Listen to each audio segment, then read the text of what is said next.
At the center of this case are two crimes which occurred on the afternoon of August 18, 2010 in the city of Philadelphia. At approximately 2:30 p.m., Shirley Phillips was robbed at gunpoint at a bus stop.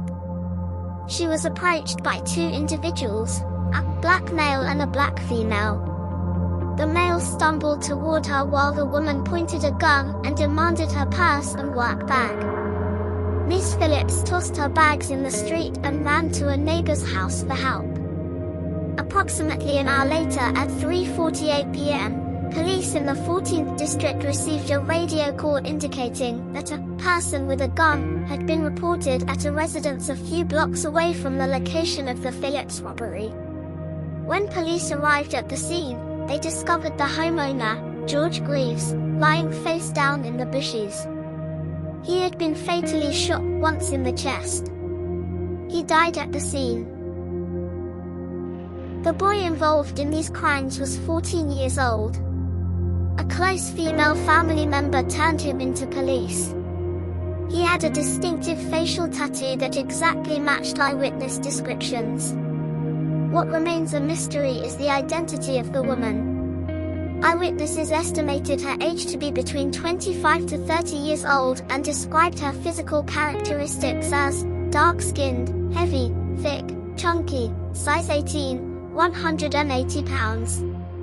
Eyewitnesses also described what the mystery woman was wearing, all black muslin clothes, that included a headscarf that did not cover her face. None of these descriptions match India Spellman. Not then and not now. In 2010, India was a skinny 17-year-old who was a standout on her high school basketball team.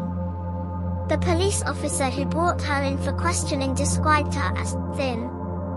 She is light-skinned. She has never been Muslim. Police did not recover any Muslim garments in a search of her home. Check out these photos of India from the time period in question. India has an airtight alibi.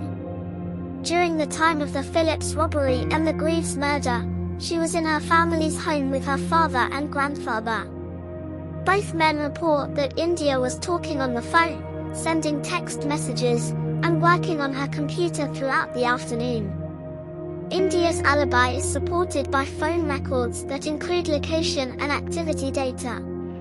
From 1 to 4 p.m. that afternoon, India was on 25 phone calls from her personal cell phone. Notably, from 3:33 p.m. to 3:58 p.m., India was on a 25-minute call to a friend.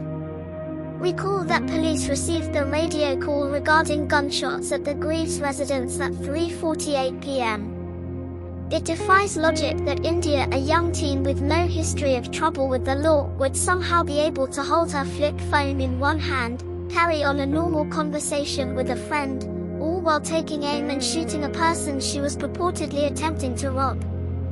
India only became a suspect in this case following police interrogation of the 14-year-old child. The child incriminated himself and signed a statement maintaining that India was the shooter. He later filed a motion to have his initial statements to police suppressed. That motion was denied. On the afternoon of August 20th, 4 cops arrived at the Spellman home. 2 were uniformed officers and 2 were homicide detectives. They placed India in handcuffs and separated her from her family. At no time did they indicate she was a suspect in the case. Inside Philly PD's notorious roundhouse, India made multiple requests to exercise her constitutional right to have her parents present during questioning.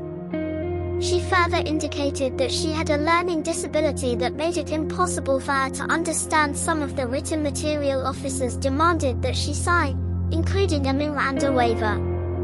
Detectives ignored her requests. Detectives similarly and strategically ignored the requests of her parents to be present during India's questioning. At no time while she was in police custody was India able to see or make contact with her parents, even though they were all there, in the same building. This was a clear violation of India's basic constitutional rights and protections. It renders the entire interrogation illegal.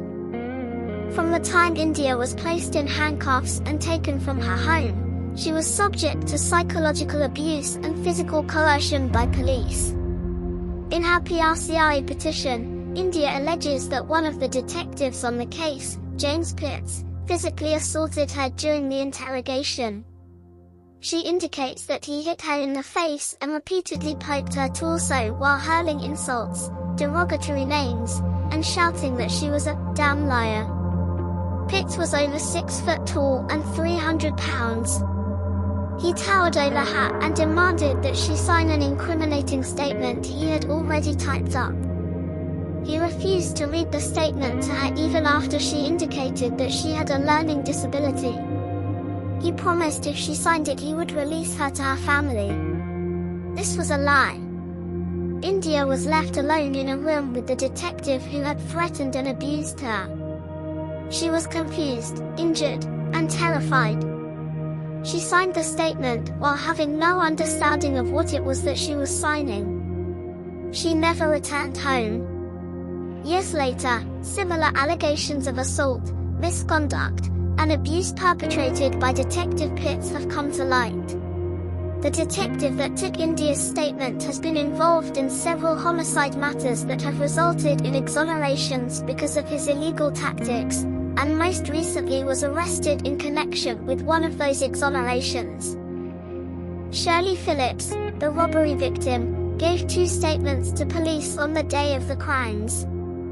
Her descriptions of the mystery woman were remarkably consistent and emphasized her dark skin tone, weight, thick, size 18, 180 pounds, and clothing, dark, full-length muslin garb. Nevertheless, at trial Phillips identified India as the person who robbed her despite very obvious physical differences. What accounts for this glaring discrepancy? Perhaps it was because Phillips forgot to bring her glasses with her into the courtroom. On the stand she confessed that without them, I can't see nothing. I'm blind as a bat. After a clerk retrieved her glasses and she was presumably able to get a better look at India, she acknowledged that India was neither dark-skinned or thick.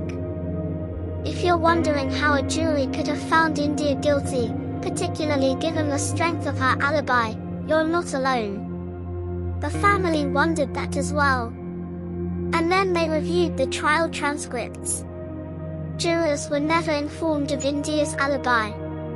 They did not see phone records that established that she was at home, talking on the phone and texting, at the time of the murder. They did not hear testimony from her father and her grandfather, a retired Philadelphia police officer, who were with her that afternoon in the family home and could vouch for her whereabouts. They did not hear testimony from the friend she was on the phone with at the time of the murder. Why not? India's lawyer, the lawyer her family hired to defend her, did not bother to introduce this evidence. He did not track down potential witnesses to support her alibi, including the friend she was on the phone with at the time of the murder. India's lawyer did not ask follow-up questions when Ms. Phillips admitted in court that she was blind without her glasses. He did not even remark on the fact a key prosecution witness characterized herself as blind as a bat. This was not a matter of poor legal strategy or less than adequate preparation. It was an abysmal failure to present even a reasonably competent defense. It was woefully ineffective assistance of counsel. It was a violation of India Spellman's 6th Amendment right to effective counsel. India has an upcoming evidentiary hearing on June 2, 2022. Please join in urging the Philadelphia District Attorney's Office to exonerate India by signing the petition in the video description. Watch out for upcoming videos on this channel in the saga of a dirty pig, the chronicles of Detective James Pitts.